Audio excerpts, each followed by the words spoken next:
Farms. I'm Dawn, also known as Knittin' Wolf. And I'm James, also known as Wolf Photo. This podcast is brought to you by Wolf Farms. You can find us on the internet at wolffarms.net. We have a cent of the month. Every month you get 25% off.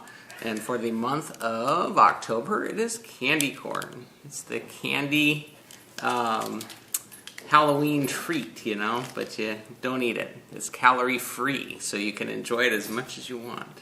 Yeah. So I got that on sale all month long for 25% off, and we have other sale items as well, so swing on by, check that out. I'm sure you'll find something that will make you happy. So I want to welcome new and returning viewers. Thanks for joining us today. Got a whole lot of stuff on the list. It's gonna Really. Well, Don told me it's gonna be the James show. When I start talking, I can't shut up. So it's gonna be eons. We'll finish this up next Saturday. It'll be the trilogy. Yeah, it'll be the long run. We'll see. I'll try and keep it short and sweet. Yeah. So what do we got on? You don't want to put them to sleep. I told her not to snore while I was going through my discussion of various things. I thought you had paused a second. So. Yeah, no, I was busy this week, so I got a lot of stuff to talk about. So what is the list for this episode? This week's segments include farm happenings, in the coop, picking on the farm, squeal like a pig, in the arena, and roundup. With assistance from Trouble there. Although Cosmo stole the chair again, but you're hearing Mr. Mouth, which is Trouble. Dundee's corralling the cat. Well, they're trying to eat each other's ears. You know how tasty ears are. They're playful. They tolerate each other. I think Dundee still likes to annoy and aggravate. Yeah. So, kids, behave. All right, so farm happenings. Is that all? Well. You got a whole list of things, so. Yeah. Dundee had his checkup. Mm-hmm. He spread eagled, and doctor said everything looks good, and that was it. He still has to stay out of water for another 3 to 5 days, so. Yeah, but he's been doing really well. Haven't had to use the cone of shame or anything. He just leaves it alone, which is pretty impressive usually. I could imagine that not being the most comfortable thing, having stitches down there. But but he's leaving it alone. He's been doing well, and so it's healing good. So he can be up and running in no time at all, huh? Mm-hmm. He's puppy trying to contain. He does not like mommy being outside doing chore time without him. Yeah. So that's. He likes helping. Yeah. So yeah, he cries. He sits up there and on the back of the couch. He thinks he's a chihuahua. He really does. He thinks he's kitty a small size. Yeah, he gets up on the back of the couch, stares out the window, and cries while she's out there. But in a couple days, he can go out and help again. Yeah. Help round up the ducks and the geese and everything else that needs to get put away at the end of the day. And we had you home an extra day this week. Yeah, I had to go pick something up on Monday, and so bonus day. But so I had to go down and pick something up down in the Valencia Canyon Country area, which is about 30 minutes south of us, maybe 40 minutes south of us. 50 minutes. Depends on who's driving. And traffic. I guess if time of day, yeah. But I didn't get down there, and I had to go pick something up, but I brought my camera gear. And I was like, okay, well, I'm going to take some time after I get done, doing what I need to do down there. I'm going to see if I can go take some pictures. So I went home the canyon road pretty much all the way home, and came across this little. What would you consider that? It's like a little farm amusement type thing. They've got pumpkins. They sell like a pumpkin patch for the Halloween time, and they've got big old sunflower maze type thing, and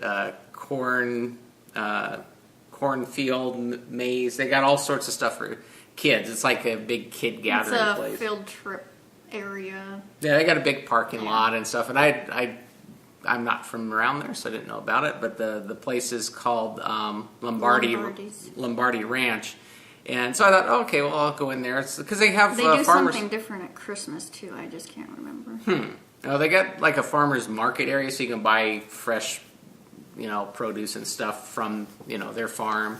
But mainly, it's a big old attraction thing. So they have a little train ride that you can take and go around the whole farm and stuff. So I hopped out and I took some pictures, and I thought, oh, okay, this is pretty good. You got lost. I got lost on the way home, but no, it was kind of nice to just not have.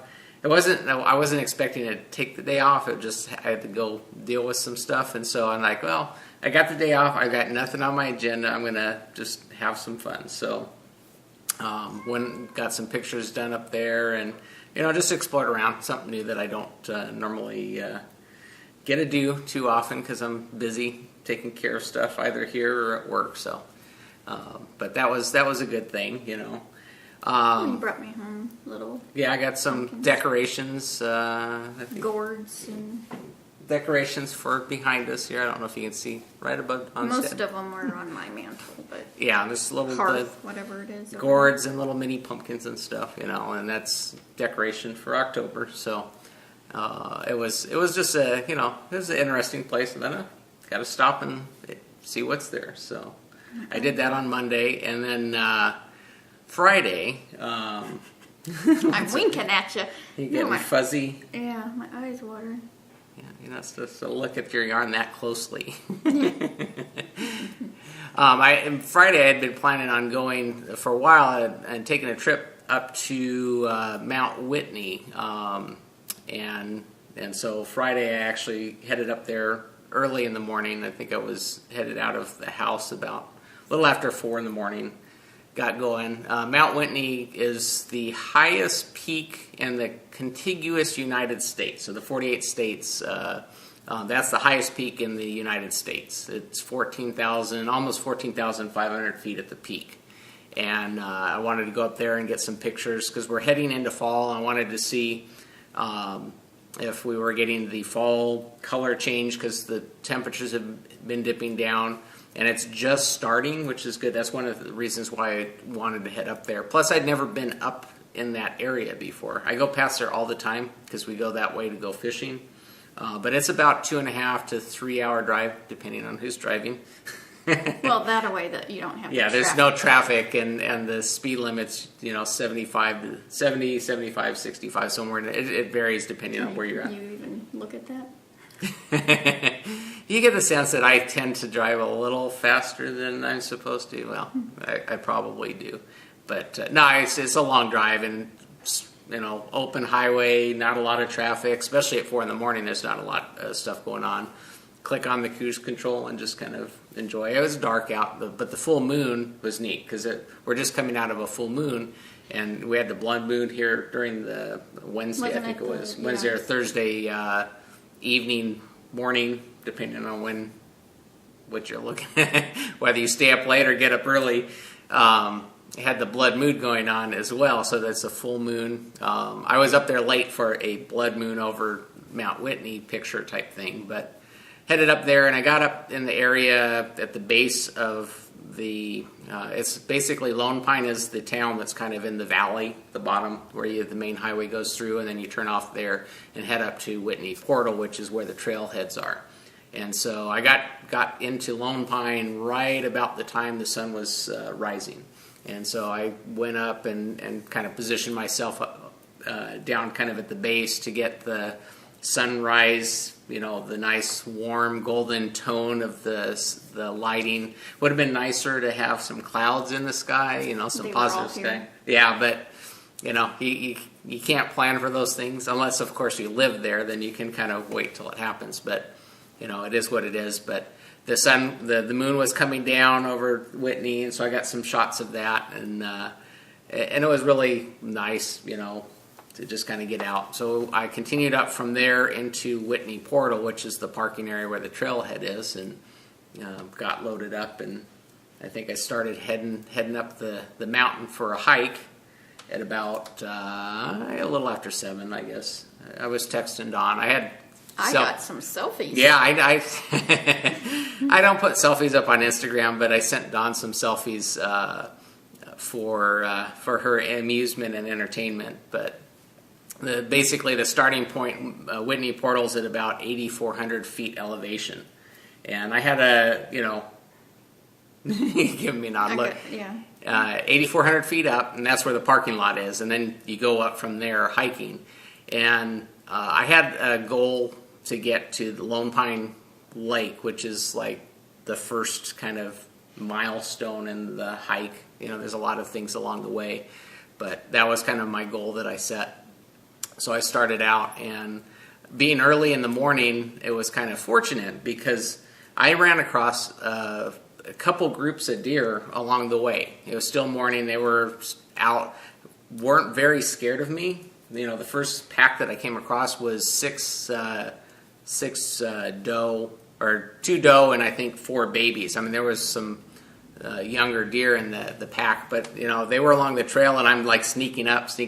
I don't have a telephoto lens. I wasn't planning on doing that kind of photography. I had all my wide angle stuff. So you should have used the dirt soap. Oh, I wasn't planning on.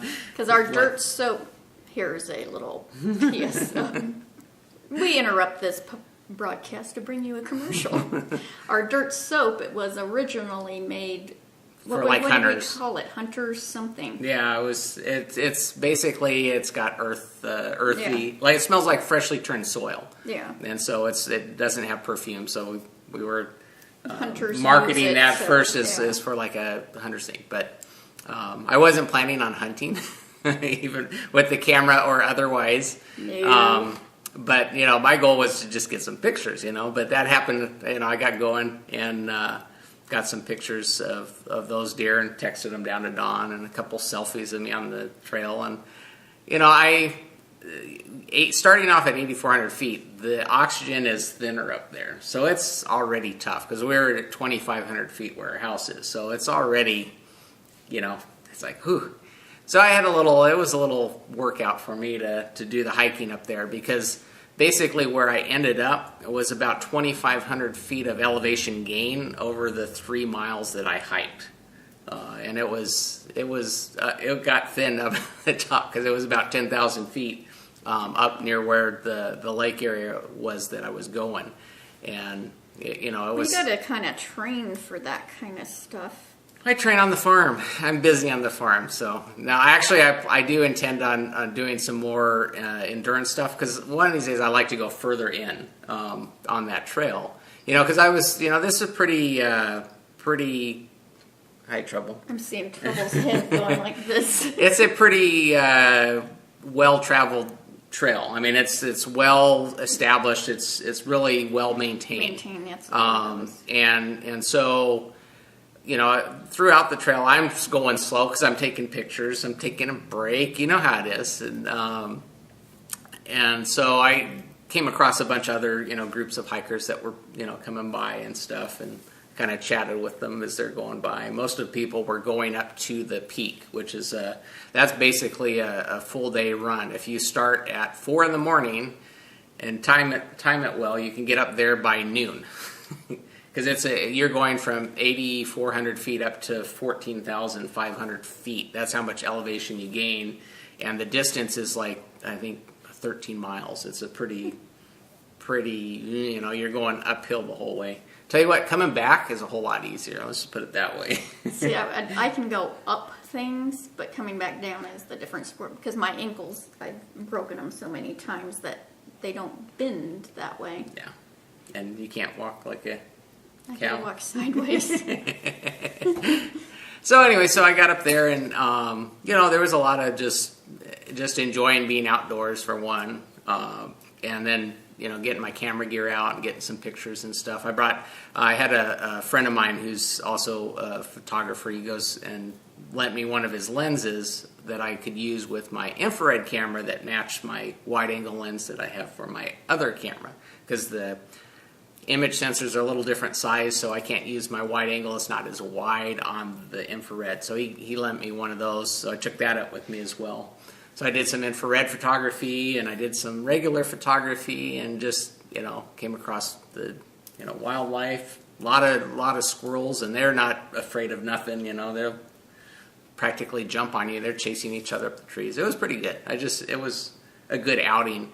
Didn't quite make it up to, I think I was probably I stopped just over the crest before I got to the lake. And I wasn't sure how far it was, because I didn't have, there's no thing to say, oh, you're this far from the lake. You just kind of go up. Didn't figure out until I got back that I was probably just around the corner from the lake. But what happened was I was getting tired. I'm not conditioned for that type of stuff. I don't do it enough. So that's in my plans down the road. But I had a towel with me that I was using to, wipe the sweat and stuff like that, It had dropped out of my pocket on the trail at some point, and I'm like, crap. I got to go back. I didn't want to leave it on the trail. You're supposed to pack out everything you have. You want to leave it nice for everybody. So I thought, so I'm like, do I? It's the dilemma. I know I'm not too far from it because I knew from there's a description of the trail, and you kind of know when you're getting close. And I knew I was close. I just didn't know how close.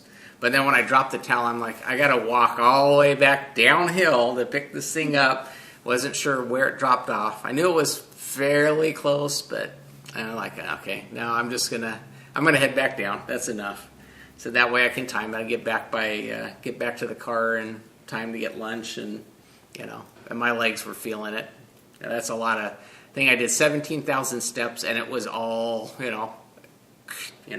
gaining elevation. Well, I think the elevation more affecting your breathing is what. Yeah, my lungs were sore actually after getting done, just because of the not used to the oxygen amount there. But it's all part of the fun. Well, see, part of the experience. When I was ice skating and having competitions in different states, I know when we went to Idaho, which I gotta say, Idaho. We had to go like a week early in order to get acclimated to that elevation, because it's like, it's a it's the my doctor. He does he does the crazy. He does the crazy stuff. He's been on the top of. He's one of the physicians for Mount Everest. Well, yeah, he was part of a team. He was the doctor on the team. He does. He's scaled a bunch of the world Kilimanjaro and But he, I talked to him a little bit about that. And they go up and they do stages on the camp to get acclimated to that elevation and stuff, and then they have the base camp until they do the final run up to the top. But you have to get acclimated in that environment. Whitney's not as high as some of these things, but they're still, you're not in the area where you're in the dead zone, which is, where you have no oxygen and you got to bring oxygen with you. It is doable in a day if you're well conditioned. You can get up and back without an issue. A lot of people pack in and camp up there and then do the run and come back, and they do it over several days. But I'm not, like I said, I wasn't conditioned, and it is what it is. But I did have, I do like getting outdoors, so I did the hike. I didn't bring Dundee with me, my hiking dog, because he had a doctor's appointment that Don mentioned. So he's got another week or so before I can start getting him out there. But there's some local hiking spots that I'm going to go, and then Don can actually go with me, because we're not leaving Fuji behind all day. Yeah. Unless you get like a little pack, a dog pack, like a baby one. I do have a sling for her, but it messes with her blood work, me being gone any long time. Yeah, so there's a big time, and that was just a wow. Yeah. So we'll do local hikes. There's a couple places that I want to go to. There's Saddleback Butte. I've got some pictures on my Instagram of Saddleback itself. That's a really easy hike. I mean, that's a nothing hike. I mean, but I want to get Dundee used to being out there and hiking, and this is good local hiking areas, because there's 2 peaks on Saddleback, and I've hiked up to the top of that before. It'd actually be a good starter, and then I can take Dawn with me, and she can get out there and get some energy exercise there. Then there's another place. Need any more. And the workout queen here, and I keep giving her a hard time. I'm like, I need to condition you so you can keep up with me, I'm projecting. And then there's another place called Devil's Punch Bowl, which is out near us as well. That's actually a not so much of an elevation hike, but it's a mountainous area that's got a loop that goes around the punch bowl. It's a big kind of valley-ish kind of thing. I've been out there before. That's a good place to go. So a couple local ones that we might go and take Dundee, get him used to hiking. Because I don't know how he would have reacted with the deer. And I don't know how I'm more concerned with the idiots who don't follow the laws of... California has a leash law. California has lots of laws. It's okay. I mentioned to her that other people had their dogs, and, their dogs were well behaved. And I plan on taking a leash with Dundee, and, So there were several people up there hiking with their dogs. There's one guy hiking without shoes. He was barefoot. He must have some pretty darn thick calluses on his feet to be hiking, because it's rocky and rough, and I'm like, ooh. Yeah, manly man. Yeah, I'm like, I wish I had some extra padding in my bottom of my boots. So anyway, I did have a good time hiking up there. That was a good outing, and I plan on going back. This is the time of year to do it. Whitney, you do in the summertime, just because the peak at 14,000 feet is still cold. You still have to bring layered clothing when you get up there. Because my hands, when I got up to about 10,000, I know we're not summertime, but in the sun, where I was in the sunny area, I was sweating. When I get into the shady area, even if it's just a tree in the path, you get the chill. And so my hands, when I got up towards the top, really close to the lake, but not quite there, there's some waterfalls and stuff that I was taking pictures of. So I found an area that I kind of was working around with the camera and stuff, and my hands started going numb. I'm like, okay, it's pretty cool up here, because I just had a t-shirt and then a Henley type shirt on, because you're hiking and sweating and stuff like that. You don't need a lot of stuff, but my hands were getting cold working on getting the pictures. So, but it was good. Had a good time. So I plan on doing that a little more often now that I got my hiking dog. When he's back up and running in another 3 or 4 days, we'll get him training, get him acclimated so he can hike with me. I think I need to work on you. Crack the whip on you a little bit. Yeah, I do. Actually, somebody's walking very gently. Well, no, my calves, if I sit for long times for doing stuff like podcasts or, just kidding. My calves we'll are still film as he's standing up from this. Yeah, so there's actually one thing that's really good that I enjoy doing is jump rope to get my calves conditioned. I used to do that when I was in karate, and that's more than the treadmill, because I can go on the treadmill. I was doing that for a while. I can treadmill for half an hour and whatever the incline and stuff. It really isn't an issue.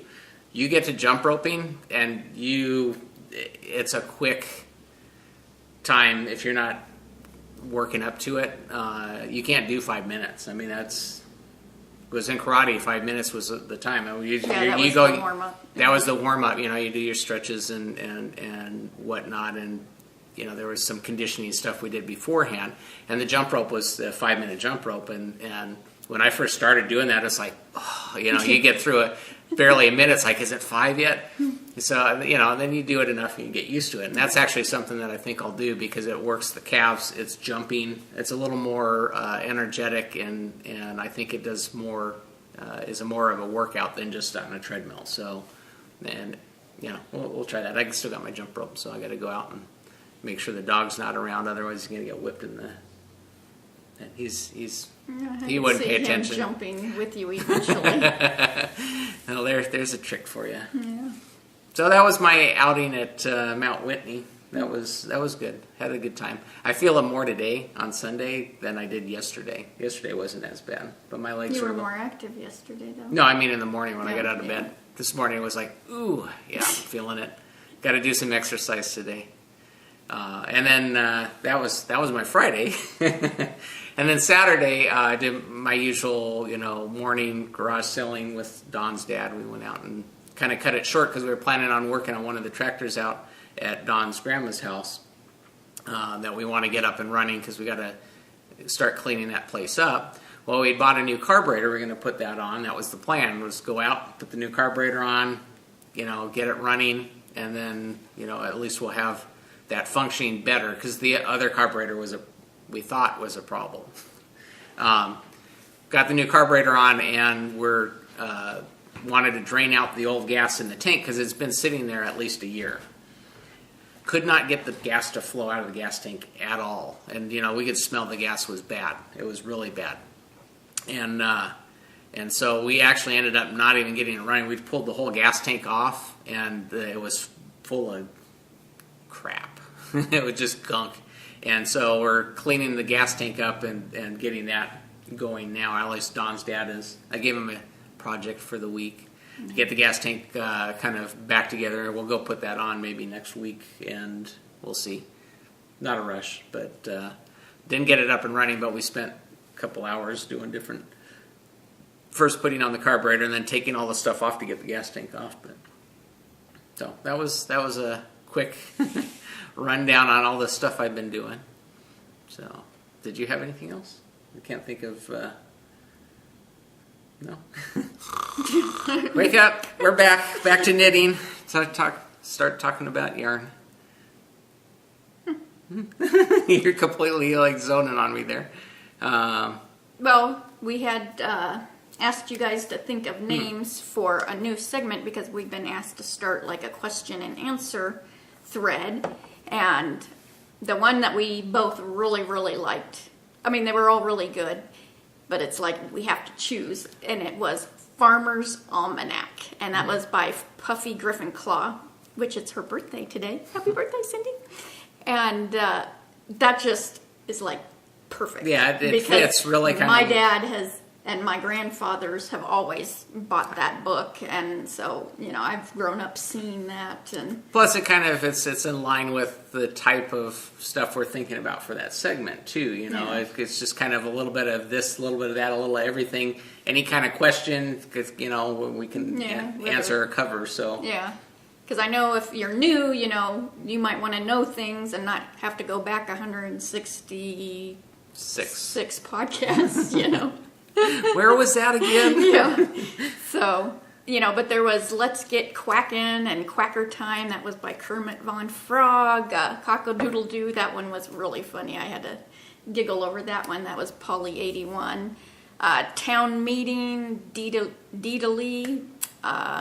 Bee in a Bonnet, Stuck in the Craw, Burr in the Saddle was Worcester Weight, Clucking on the Farm by Laura Mag. So we had some really, cute titles. And yeah, we appreciate the thought and putting that in the thread. And I said I think Farmer's Almanac really kind of fit what we were envisioning for that segment. So we appreciate all the input. And I'll get that started and. Yeah.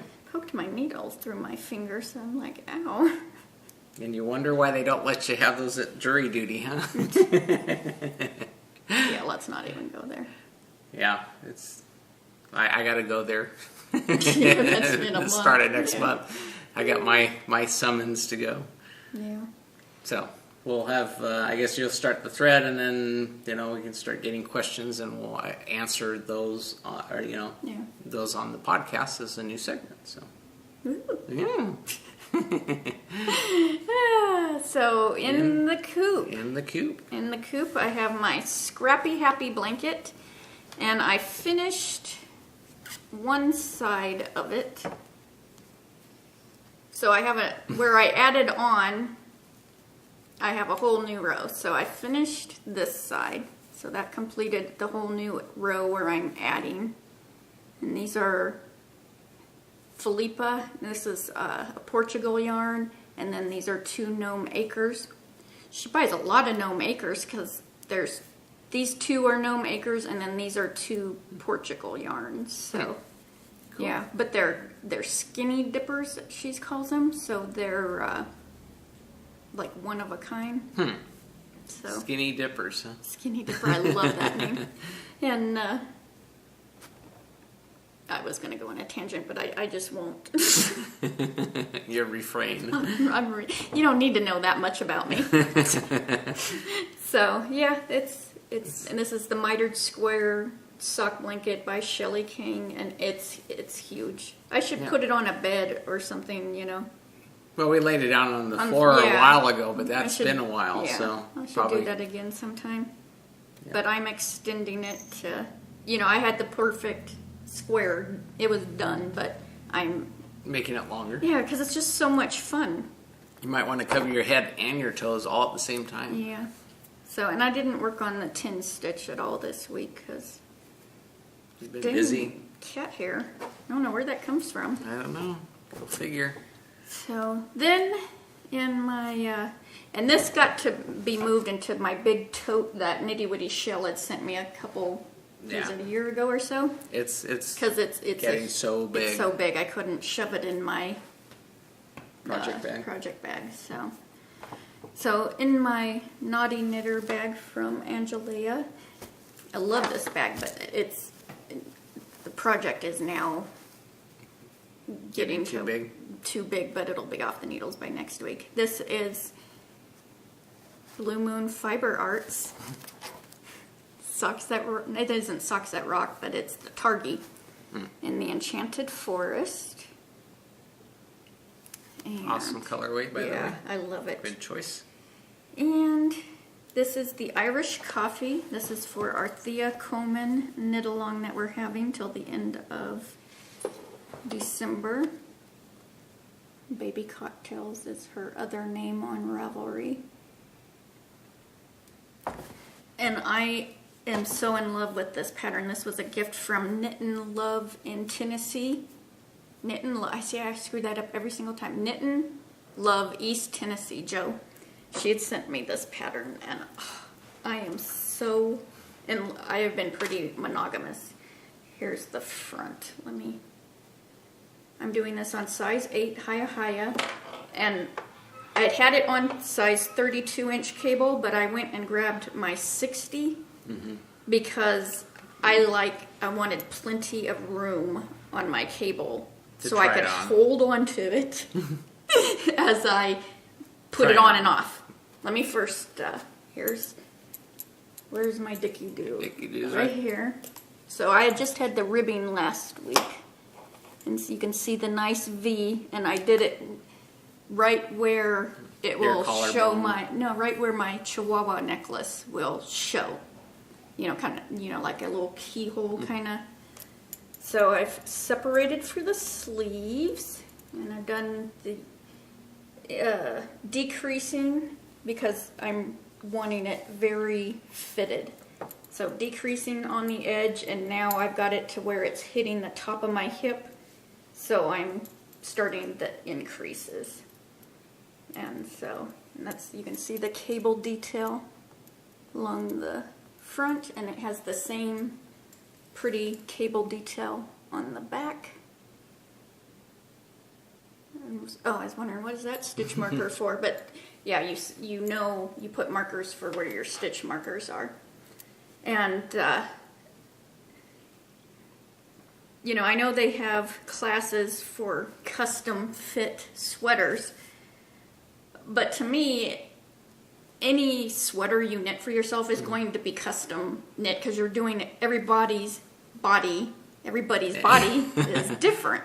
So it's like, I really don't get that. Well, as long as you know how to do increases or decreases. Because I measure myself for each sweater because I want it to fit differently. Yeah.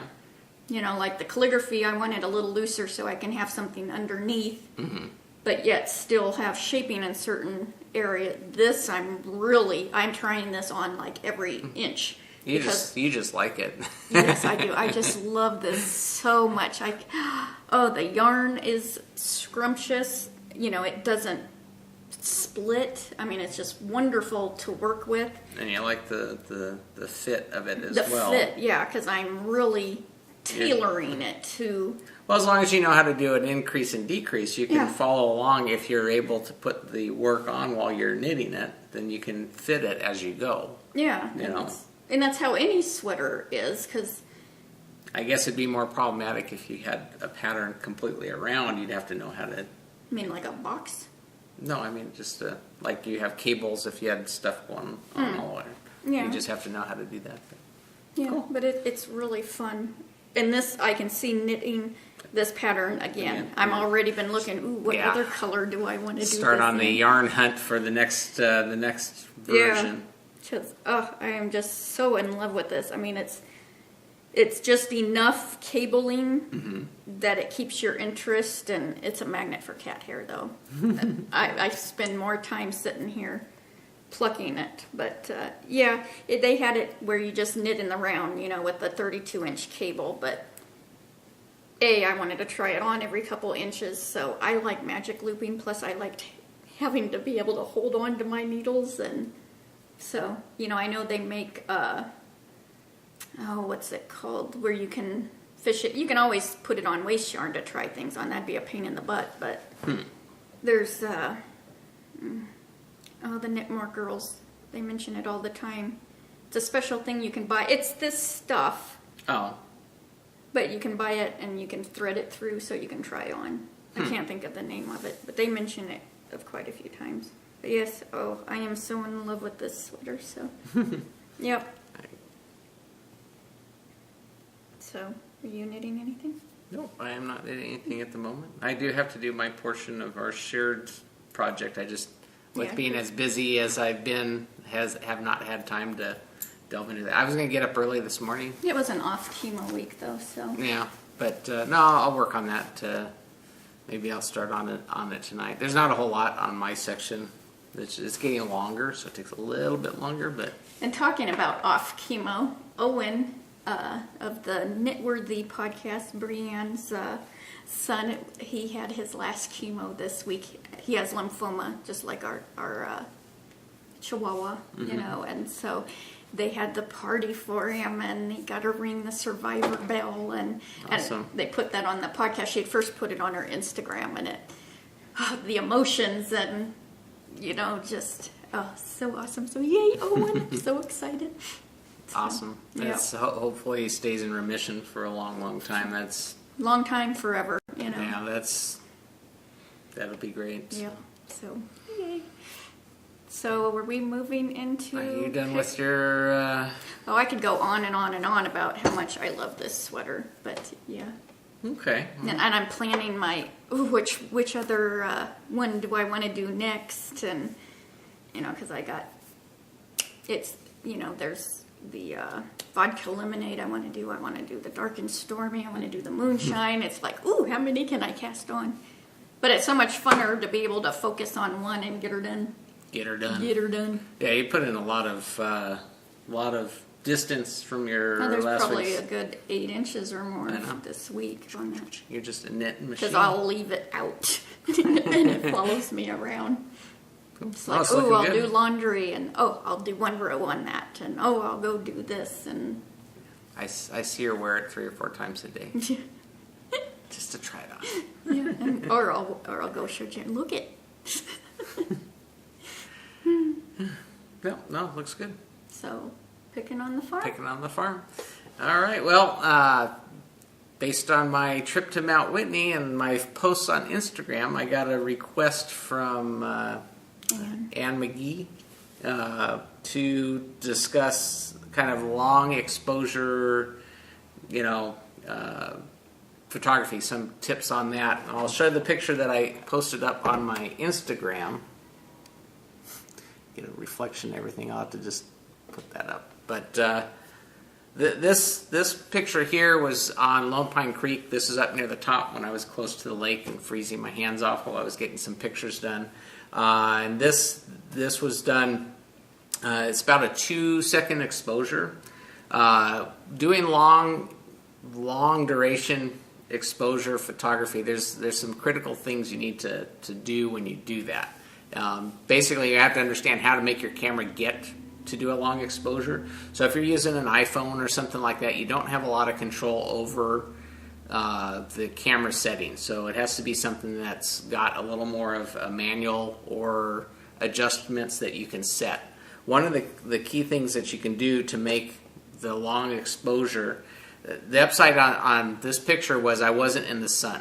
The sun makes the exposure shorter because there's more light, and the way cameras work is it's a balance between how much light you have and how much light you need to get it onto to make the picture. So one of the adjustments that you can make with your camera to slow down the shutter speed to get these longer times is to adjust your aperture on your lens. And in order to do that, let me kind of show my handy dandy chart here. That this is a wide open aperture. It lets a lot more light in. And this is a closed down aperture. It lets a lot less light in. So the difference is, on a wide open aperture, more light gets in, shorter exposure. With a narrower hole, it takes a lot longer for the correct amount of light to reach either the film or the camera sensor to make the exposure, so it takes more time. So when you stop down your camera, it does two things for you, particularly with this type of photography. It makes the exposure go long, plus it gives you more depth of field. That's kind of the side effect of a narrow aperture, is that you get more depth of field on it. So when you're doing landscape, you get more stuff in focus. And so if you don't, you have to control your camera in terms of how much the exposure is going to be, so that the water, you can capture the movement of the water. Because that's one thing that in photography, it allows you to see things that your eye doesn't, because your eye is always seeing stuff instantaneously and only at that moment. The camera over a long exposure allows you to kind of blend time into a single picture, which is kind of what that's doing. And so there's a couple essential things that you need to do in order to get those pictures. First thing is a tripod. You cannot hold your camera still enough for 2 seconds, or even a quarter second. You're going to move. It's going to make it blurry. So one key thing is a tripod. You need something to set your camera on. Another key thing is the exposure setting. So you have to adjust your aperture, get it so you're getting a longer exposure so that the flowing water blends together. If you're in a bright lit area, sometimes stopping your camera down to like an f/22, a real small aperture opening, is not enough. You can get things that are called neutral density filters, and you'll see this actually is a neutral. This is number 4 neutral density filter. This gives you extra. It cuts down the amount of light going through to your camera, so you get a longer exposure. So there's filters that you can get to slow things down, particularly when you're in a more brightly lit area. And then the last thing is, when you're taking those pictures, you don't want to actually use your hand to trigger the shutter, because that movement your camera is not still after you click that button, particularly if you don't have a very stable tripod. When I was hiking, I take a really light tripod. It's enough to hold the camera, but it's kind of flimsy to the point where if I'm clicking the shutter, the camera still moves a little bit. And so you want to either use the self timer. So you put it on a timer, you click the button, and it gives the camera time to settle down, and then it'll do the exposure, and so you don't get any movement in your picture. The other thing is to use a remote shutter release, and I actually have a little electronic one. I had talked about this, I guess about a year ago when I bought these. This part goes on your camera, and then this part I got a little button that does the shutter release on it, and that way you're not touching the camera, and the vibration and movement is not transferred from your hand to the camera while you're trying to take that long exposure picture. So those are a couple tips for doing that type of photography. It's those type of things you got to think about while you're setting up to take that. But those are the things that will help make that successful when you're trying to do those long exposures. So, other than hiking and getting there and spending some time to actually survey, where visually the best position is going to be. And the upside on digital cameras is you get instant feedback, so okay, was that exposure too long? Because I've done where my exposure's gone too long and it gets too much movement. It gets really blurry in the area where the water's flowing. So there's like a little balance that you need to play with in terms of how long you're doing the exposure, how much movement you want to show, and whatnot. So hopefully those tips help you out when you're out taking your pictures. And like I said, if you have any questions, you can pop them in the thread, and I'll try and answer them for you from there. So let me flick it back to you. forgot this What? week our Mallard Girl duck. All of a sudden I see 5 ducks in the lake, and I'm like, what in the world? You know, because we've had visiting ducks. Welcome to the farm. And I'm like, that's our girl duck, you know? So, yeah, trying to get her wrangled back into her pen area, because we have the 2, our call duck and then her together, you know, so there's no hanky-panky between the girls and boys, so, and that's very entertaining. I should have a little camera to follow us around, you know, because Jimmy's helping me. We're trying to, you know, so if we get her right where we could grab her. She flew up and over the house, and I'm like, oh no, because, you know, we've already been through this before where they've gone to Avenue I. Where our main street out in the front of our main, house. I mean, it's a very heavily traveled, you know, road. But then we saw her come back around the whole other side of the house and splash right into the lake. And so it's like, we finally got her, but yeah, we cut her feathers. Clip the wing. So. Yeah, they grow back. Yep, you got to do that regularly. Yeah, or we put a learned net, that. put mesh over the top, and then they can't. Yeah, the boys have the mesh, so, but we did cut theirs, not this past week, but they probably need it done again. But yeah, it doesn't hurt them. It's actually like trimming your fingernails. You know, you do all of them except the last 2. So you spread their wing out and you cut about the feathers 2-3 inches up, but you don't. It unbalances them so they can't Yeah. fly, and that's what you're just looking for. They can get about 3 feet off the air-ish, you know, but yeah, They can't run. Yeah, no flying over the house, you know, which is scary. So yeah, that was one of our woohoo on the farms. Whole new The segment. duck rodeo. That's quite entertaining. Yeah. So Squeal like a pig. Got a package this week from Philippa, and she sent a whole slew of stitch. Well, she sent me buttons too, and I love buttons. None of my grandmas, well, I only have 2, but I mean, none of them, neither one of them ever had a button container or drawer or jar. Not that I know of. So she sent me a whole bunch of buttons, which I got all excited about. But then she had sent, dang it, where are they? She had sent a whole bunch, a whole bunch of stitch markers as prizes for the podcast. So we got some to do.